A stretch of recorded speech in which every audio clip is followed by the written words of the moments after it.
There we go. Nice and cheesy. Nice and cheesy. Welcome back, everybody. Episode two. Get the chest going and all that kind of good stuff. Welcome back to Inside a Runner's World, presented by Print to Run.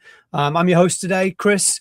This is a show where we look into the past, the finishing times, and the shiny medals to get into the grit, mindset, and heart of a distance runner.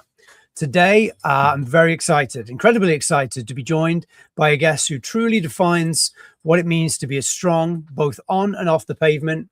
She's a personal trainer, a mother of two energetic boys, and someone who is fiercely passionate about helping people become healthier, stronger, and more confident in their own skin.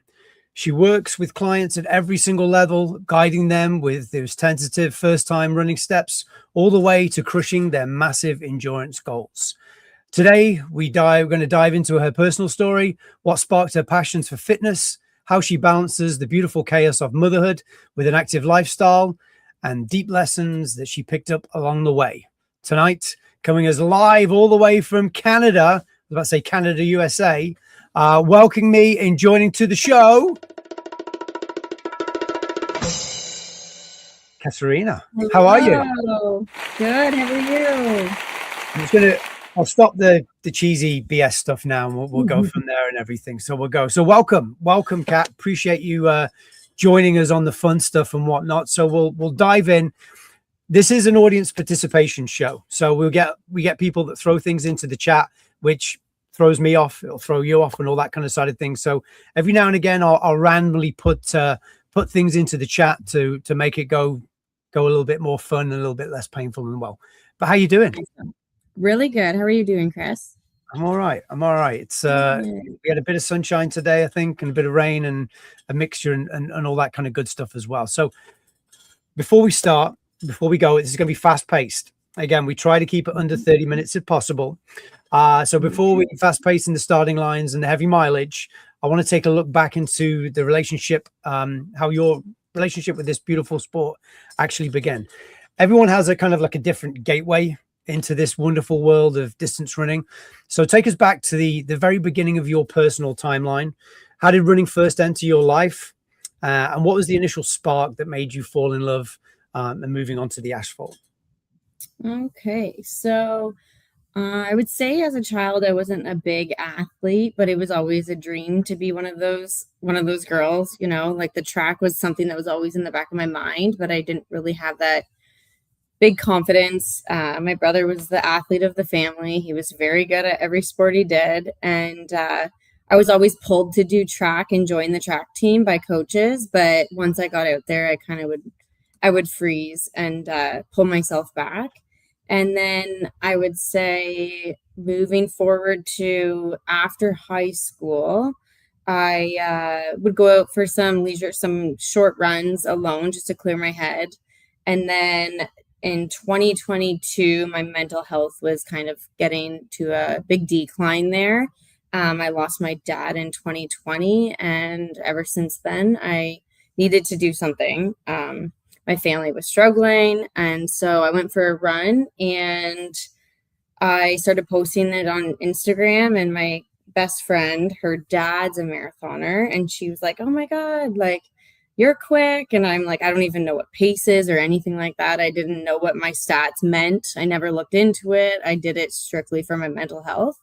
And then I signed up for my first 10K, which is where I met you. And I remember I still didn't know anything about time. I had no goal in mind. Under an hour was kind of maybe a goal, but I didn't really know what to expect, because I find that during a race or a competition, I always pulled myself away if I was doing well. And thank you, Marta. It's funny with that one, because I just stopped you there, because like I remember signing up to do that 10K, and it was on Belle Isle. Yeah, I think I was the only guy, and to this day, it's probably the only race I've ever ever win, so to speak. And I remember, I don't know what mile it was, but we like kind of side by side and everything. And I just remember you were kind of like hit a wall pretty early, and you were struggling, and it was hurting. I'll always try and keep people going and cheering them on and stuff. And it was fun, because it was fun to see you out there and to get you into it and stuff. So every marathon has a day one, right? You said you started there and you progressed for it. What was that specific moment when the idea shifts from kind of crazy to possible? And what was the exact moment or the turning point where you made you say, I'm going to do a marathon. I'm going to go for 26.2, because 10K is, it's not easy for starters, but once you get used to running 6 odd miles, you know, it's kind of easy. But what was that exact moment you're saying, I'm going to take it on. I'm going to go all the way? As crazy as it sounds, is when you were pulling me through at maybe 7K and you said you got this, like you're first. I couldn't really believe what was happening. And at the finish, I genuinely said, I'm going to do a marathon. And then I get home and I obviously was running into some injuries in that. And my chiro goes, whoa, like you should do a half before you do a full, because I was going to jump right into training for a full. So he dialed me back and said, no, let's do a half marathon, which was, we were running out of time, because I think you gave me my full plan.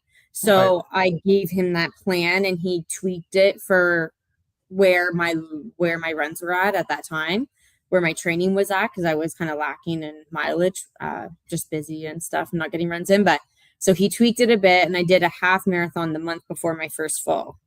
Nice. Yeah, so pretty quickly, like within 6 months I did. So that period, right, it takes a lot to get to a starting line. You know, that we talk about physical fuel, hydration strategy, but what was the kind of talk through about the mental side of that? You know, what was the emotional mental fuel that really got you through that? I've never been one to think that I can do something like that, and running is very, very hard. And to do my first race just being 10, I kind of just thought, like, if I can do that and it was hard, like I might as well just try and do any distance at that point. I knew that it was really clearing my mind and making me feel a lot better. I didn't care again what time. I just knew that I just want to finish. Yeah, and just to kind of cross it. So again, since I've known you, since I've been following your journey, you've crossed some incredible finishing lines. You know, we'll talk a bit about ultras and marathons and all the rest of it. And so looking back at your say your proudest marathon achievement to date, what's the one specific memory that race never fails to give you goosebumps when you think about it? Probably my first marathon. It was a big emotional one for sure. I was running alongside. Was that this one? No, that was that was a very that was kind of a special one. That was my second attempt at qualifying. Well, my first attempt at qualifying for Boston, but that was my second marathon, and I was a little bit upset. That is the most impactful one, I will say. But the first marathon was just more emotional. Just thinking about family members and just kind of going out there very undertrained and not knowing what to expect. So I'm proud to even get to that start line for the first one. It's tough, you mentioned about your dad. I lost my dad in 22, I think it was, and he was my why before, and he's kind of my why afterwards. Obviously, we've got the kids and all that kind of side of things, but your kids are always going to be there, hopefully for as long as we're around. But it's that moment, right, when you're trying to find that kind of get you through those moments to keep you going. So let's talk about this for a second. Let's talk about the place every distant runner knows intimately, which I'd say is mile 20. When you hit that infamous wall and your body is literally screaming at you, you don't have to do this, let's stop, call it a day. What are you playing at? What's the exact narrative or the specific mantra that goes through your head to silence that doubt and keep you moving? So yeah, actually my body, the first marathon I did was like, I felt that I was starting to seize up, where I was like seeing stars and I was going to pass out. And the old me would have definitely just stopped right then and there when it felt difficult. But I just remember I looked out to the falls in Niagara and I just thought, like, if I'm going to drop, my body's going to just drop itself. I'm not going to stop it. And I didn't drop, luckily, during that. But the second one, that with that photo there, my body dropped to the ground like uncontrollably. I couldn't stop it. How long after this did you? So I was about 30K. I think it was 30K. I dropped to the ground.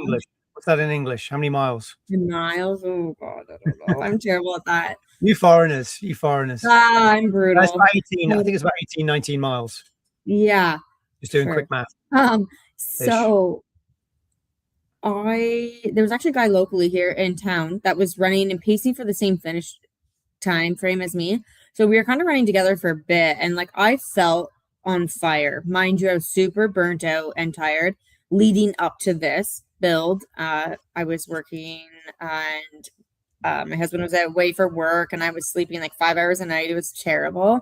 So I knew leading up to the taper, like food and everything was fine. I was way more fueled for this one, but it was leading up to with not having enough rest from training and that my body failed me. So at that, like I had enough gels and everything and fluid. And anyway, I get to 30K, my body, I fall to the ground. My legs have no feeling. I can't, there's nothing happening. I can't even move them. And the guy again from my hometown, he stopped and he tried to get me up. And I was like, no, go, like finish Right. this. You got it. He was crushing it. And I was like, no, thank you. Like, that was really emotional, right? Knowing someone's doing that during their race for you. I couldn't move. So I waited and then I'm like rubbing my legs and then I get going for about 2 more K and then everything's kind of losing like any kind of feeling. So I drop again and then they were going to get medics. It's kind of a gong show. Medics never came. So at that point when my body was on the ground, I couldn't feel my hands. So I couldn't grab I couldn't text or do anything. So I couldn't move More really. importantly, you couldn't pause your Garmin. Couldn't. You couldn't stop the Garmin. The Garmin's going. When I could. Going. It's an Apple. It's an Apple. Don't judge me. Same thing. You couldn't stop your timer. But it's the Ultra. So I have a buddy that I run with like weekly through Run Club, and I knew he texted me like in the morning or whatever. So when my fingers could feel after I chugged a Gatorade, like I could have some movement. I remember I pressed the crown on my watch and I said, text Kelly. And I was like, what time does it say I'm going to finish? And this is like where I hit that spot of like I just felt so defeated and I was so angry. And I know people say like, it's just a race. It's just this. I was like, no, I was completely devastated and angry and pissed. Like I felt like I failed. And this race taught me so much. So I said, no, I'm down. I'm done. He's like, it says you're still out there. You got this. And I said, no, I quit. Like I fell down to the ground. So by the time the medics didn't end up coming and my body was coming back, I could feel everything. And there was about like 4K left. And they're like, well, if you go and drop again, you're not going to get help. But I was just so angry and mad that I was like, I'll just walk. This is a crazy thing that goes through runners' heads when the thing, I'd be like, fuck this, I'm going home. It's right. Like, and then you're like, do I even want to walk to the finish? But I'm like, no, I'm not going to get pulled off this course when I can walk. Like, you're not a million miles from the end, right? If you're at mile 4, mile 5, maybe it'll be a little bit differently, but you can almost smell the finish point at that point. And the time, it was crazy because I'm very, very grateful for what my body can do. However, I was pacing for a time that was a massive PR, like my first marathon was a 3:31 and I was pacing to finish in like a 3:20. Well, 3:15 for a bit, but then it obviously started to get slower. But that like a huge PR that I knew I was capable of had I had proper sleep. Like sleep is just so important. And I am well aware of what failed. Yeah. So it was a huge. No, it's all good. So with these experience, so running a marathon obviously changes a person down to the core when they're nearly flatline on a course or, don't make it home to see the family again, all that kind of thing. So as a trainer, but more importantly, as a mom, how's the discipline and the grit you developed as a runner spilled over into your personal life? I would say that professional life as well, because they're very similar, right? Yeah, for sure. It's spilled over in a big way as to when someone feels that they can't do something, and it can be like anything, it doesn't have to be sport related, is you absolutely can, and it'll take time, but you have to practice at it. Nothing comes if you don't put in the work. So when my kids say like they're struggling with something and I'm like, well, we just got to work harder at that, or we just have to, you have to read more chapters, you have to read more sentences, you got to read more words, write more words. If you don't practice it, you'll never get better at it, right? Right. So I find it really teaches you just to stay consistent at it. So for what you've done so far, you've achieved so much, right? You've achieved so much already in your kind of your short marathon career or ultra Well, career. yeah, a little You've too now much moved in a into. short period of Well, time. and you're constantly inspiring others to do the same. So looking forward, what's still left on the ultimate bucket list goal? I am going to try again to get Boston qualifying time. It is a lot faster than it was when I was trying initially, but You keep getting again, faster every year. I'm not afraid to fail. Like it doesn't feel like failure anymore. Where that race, after that race, I cried for 2 weeks. Like I definitely, it stung me for a bit, but I allowed myself to be upset about it, and then it really has taught me so much. I sat with those feelings, and when someone else is going through that defeat, like let them. you know it has to teach you something throughout those days and those weeks when you're recovering, because the post race blues are really hard to get through. But So let's do yeah, this. I think I'm gonna go for another qualifier in When's September. that? What do you have you got any? What, September? Yeah, Georgina. You going to where's that? Yeah, Georgina, Ontario. It's about just over Okay. 3 hours away from where I'm at. Okay. It's flat, so hopefully. It's flat and it's quick. That's all you need. Yeah, So yeah. somebody say this: if you could go back in a time machine, go back to that, let's say, young girl on Belle Isle, about to gear up at the start of that 10K.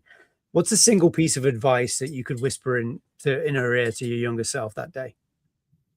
Slow down. Slow down. I feel, and I really have done just that. Going out fast. I mean, I was so undereducated in the sport, and fearful of not, like, just not finishing. But when you go out way too fast, you might not make it. And if you weren't there, I don't think I would have got to that finish, because it was hard. I was pushing so hard and my breathing was so out of control. And it's like, just slow down and enjoy it, because that's the only way that's going to get you to the finish. So just try to not put pressure on yourself from the start. So let's go to a 10K to this young girl. When was this? That was just a few weeks ago, a month ago now, actually. So tell the people watching what it Yeah. was, how many hours you were stupidly out there for, and what you achieved overall from it. So this race was a 100K trail race in Sulphur Springs Trail. The conditions that day were absurd. They were actually quite dangerous. And when I say, like, I was almost fearful of my life that day,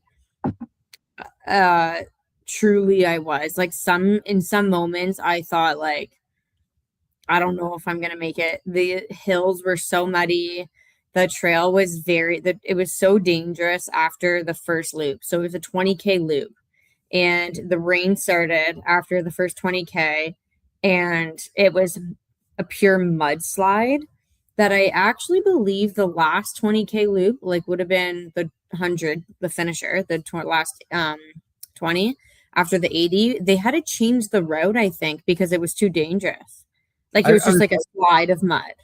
I was watching you post like videos and photos of it, and every one that you posted, it just made me wince. And that's the one thing I get all the time, right? Because I run marathons all around the world, and everyone's like, "Oh, you got to do an ultra. You got to do an ultra." Yeah. When I lived in Texas, I looked into it because they had the Hoka ones and a couple of other fun ones. But I have got zero inspiration to do one of these 50K, 100K, 50-miler things. And if I did, honestly, I'd rather do it on a treadmill than actually go and run it through a forest. Madness. Yeah. It looked awful, if I'm going to be honest. It was really awful. And I feel like that made it harder. What made you want to do this? Just because of the challenge? Yeah, and for some weird reason, because I love running, I love being alone. Like, it's scary how much I like being alone. I was so uncomfortable knowing I was going to go out there and be alone. And I think it was because I was kind of afraid. Like, I was actually scared that something bad was going to happen to me. And because some of your friends that you're running with, or that you went out, or I knew a lot of friends in that race, Right. and we started at different times in that, I would run into them on the trail with like deep despair of like, I just wish that you could just take and pull me out of this trail. I just want to be physically out of here. And I've never felt like that ever, ever. It just was like a weird, 20K, lonely feeling. 20K is like what, 12-mile loops, right? So you're pretty much almost doing it's not bad at all. But when it's so it's so gloomy and terrible weather, and like the going downhill in the trail, when it was like the elevation was pretty steep, I also couldn't wear trail shoes. So like that's a whole other factor of how difficult it was for me, because I was struggling with an Achilles injury. So my trail shoes hurt my foot at the day of the race. So I couldn't wear trail shoes. I was rotating out daily runners, and I would like grab onto a thorn bush so I didn't fall off the cliff like sideways, and like ripped up my hand like very early on in the race. Like it was I liked that part of the challenge. I just feel like maybe not being so alone. No, it was scary. Yeah. And I had to go home to be a mom the next day, right? Like my husband was out of town, so that was where I drew make the a line. breakfast, you gotta do the laundry, you gotta do the cleaning, you gotta do all that kind of mom stuff whilst your body's cut to pieces. So how long were you out there for? 13 hours, 40 minutes, 42 minutes. Yeah. Okay. Yeah. All right. We'll go from there. Time. We'll go from there. And then, I mean, and this is the image we see the next day, right? Yeah. This is the very next day. Back on it. Get the clap on. Good to go. Fresh hair, fresh out the shower. All good to go. All right. Yeah. Lightning round. So immediate answers, unfiltered reactions are everything. So this one doesn't really matter because you seem to go out for 13 hours. Early morning miles or late night runs? Early morning. Snap. Perfect running playlist or total silence? Silence. Ultimate post-race binge meal. If you're going to go really dirty, nasty, feed me kind of thing. McDonald's. Okay. What'd you go to? I get chicken meal. Okay. Freezing rain or 90 degrees heat? 90 degrees heat. Okay. 3 words that describe the feeling of crossing a finish line. Growth, unstoppable, and strength. Okay. Go-to karaoke song. Oh gosh. Oh. You could be drunk, you could be sober, whatever it needs. I don't know. I'm terrible. Do you have any pipes? Can you sing? No. God, okay. no. Shower or car kind of person. My favorite, most embarrassing or guilty pleasure running song. Something that would come on that you would never admit to listening to, but it really gets you going. Oh gosh, I don't know. I used to love Lil Wayne in high school, and I don't think people would expect that. So when he comes on and my kids are like, what? You know him? You know this? Even though they don't, but like they're like, what? My wife has a real bad thing about Little Kim, and she can pretty much recite every Little Kim song going. So when it comes on the, obviously she, exletes herself when those words come up, but when it comes on the radio and she'll turn it up and start like rocking out to it, the kids are like going right, a bit weird, and I'm like, what's going on kind of thing, because she's always portrayed this like, oh, I like Aerosmith and Led Zeppelin and all this kind of stuff, but guilty secret. Okay, finally, very important, very, very important. One single word. What does running mean to you? Healing. That's what comes to mind. Beautiful. Yeah. Beautiful. 25 minutes. That was it. That was it. It was that simple and everything. That was simple. Yeah. What do you think? Love it. Okay. What's the rest of the week looking like?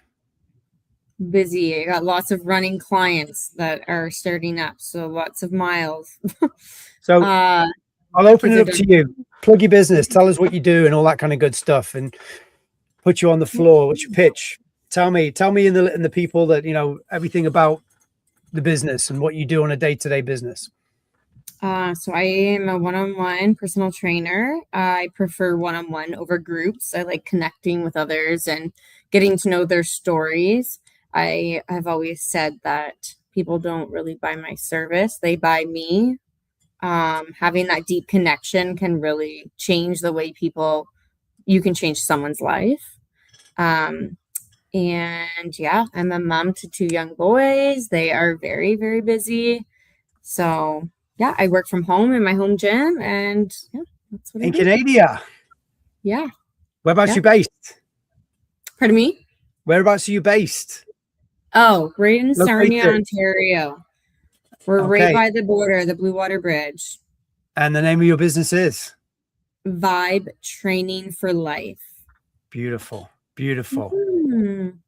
Thank you so much for joining us and coming on and telling us about your running experiences and everything. Thank you, Chris. Thanks for everything. I really appreciate it. Beautiful. Thank you so much again. Thank you. Thank you. All right. A massive thank you for coming on inside a runner's world, sharing your story and bringing the much energy and authenticity to the show. A true testament of someone who can be achieved with strength, discipline, and also the right mindset. To everyone listening at home, thank you again for tuning in for episode 2. If you've not done so, don't forget to hit subscribe. Check out printerrun.com. Celebrate your own running achievements. And we'll see you next week for more stories on the road. Keep moving, keep grinding, and we'll see you on the next mile. Thank you so much.